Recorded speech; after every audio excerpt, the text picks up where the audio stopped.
നായ്ക്കൾ കടിച്ചു കുടയുമ്പോഴും വേദനയാൽ പുളയുമ്പോഴും അവൻ അവയെ ഓമനിക്കുന്നുണ്ടായിരുന്നു. അവൻ എല്ലാവരോടും സ്നേഹമാണ്. മനുഷ്യത്വം തൊട്ടു തീണ്ടാത്ത ഇസ്രായേൽ നരാധമന്മാരുടെ ക്രൂരതയൊന്നും അവനറിയില്ല.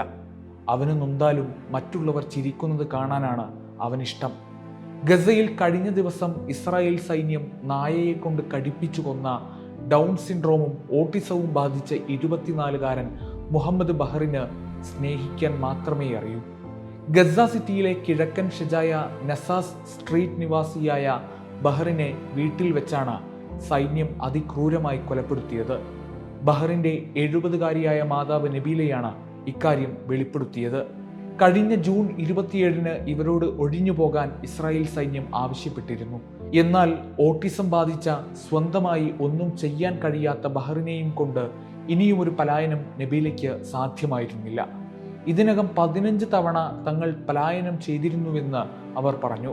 നേരത്തെ ജിബ്രീൽ പ്രദേശത്തേക്ക് മാറിയെങ്കിലും അവിടെ ഇസ്രായേൽ ബോംബിട്ടു. പിന്നീട് ഹൈദർ ചദ്ദുരത്തിലെത്തി. അവിടെയും ബോംബാക്രമണം നേരിട്ടു. റിമാലിലും ശവചദ്ദുരത്തിലും പോയപ്പോഴും അവിടെയും ആക്രമണമായിരുന്നുവെന്നും എവിടേക്കും ഇനി പോകാനുണ്ടായിരുന്നില്ല എന്നും നബീല പറയുന്നു. ഇസ്രായേൽ സൈന്യമെത്തുമ്പോൾ ബഹർ വീട്ടിലെ സോഫയിൽ കിടക്കുകയായിരുന്നു. അവന് അവിടെയല്ലാതെ മറ്റെവിടെയും ഇരിക്കില്ല. ഇസ്രായേൽ സൈന്യം നായയെ കൊണ്ട് ബഹറിനെ ആക്രമിപ്പിച്ചു. നെഞ്ചിൽ നായ കടിച്ചു പരിക്കേൽപ്പിച്ചു. സംസാരിക്കാൻ ശേഷിയില്ലാത്ത ബഹർ കരയുന്നുണ്ടായിരുന്നു. ഓട്ടിസം ബാധിച്ച കുട്ടിയാണെന്നും കരുണ കാണിക്കണമെന്നും സൈന്യത്തോട് കേണപേക്ഷിച്ചെങ്കിലും ബഹർ രക്തമൊലിച്ച് അവശനാകും വരെ ആക്രമണം തുടർന്നുവെന്ന് നബീല പറഞ്ഞു. സൈന്യത്തിന്റെ നായയുടെ തലയിൽ പിടിച്ചു മാറ്റാൻ ശ്രമിച്ചപ്പോൾ കൈകൾ മാരകമായി കടിച്ചു പരിക്കേൽപ്പിച്ചുവെന്നും മാതാവ് പറഞ്ഞു. ആക്രമണം നടന്ന സോഫയ്ക്ക് സമീപം രക്തം തളം കിട്ടിയതിന്റെ കറയുള്ള ചിത്രവും മാധ്യമങ്ങൾ പുറത്തുവിട്ടു. മാരകമായി പരിക്കേറ്റ ബഹറിനെ ഒരു മുറിയിലിട്ടു സൈന്യം പൂട്ടി. സൈനിക ഡോക്ടർ വന്ന് അവനെ ചികിത്സിക്കുമെന്ന് സൈന്യം തങ്ങളോട് പറഞ്ഞു.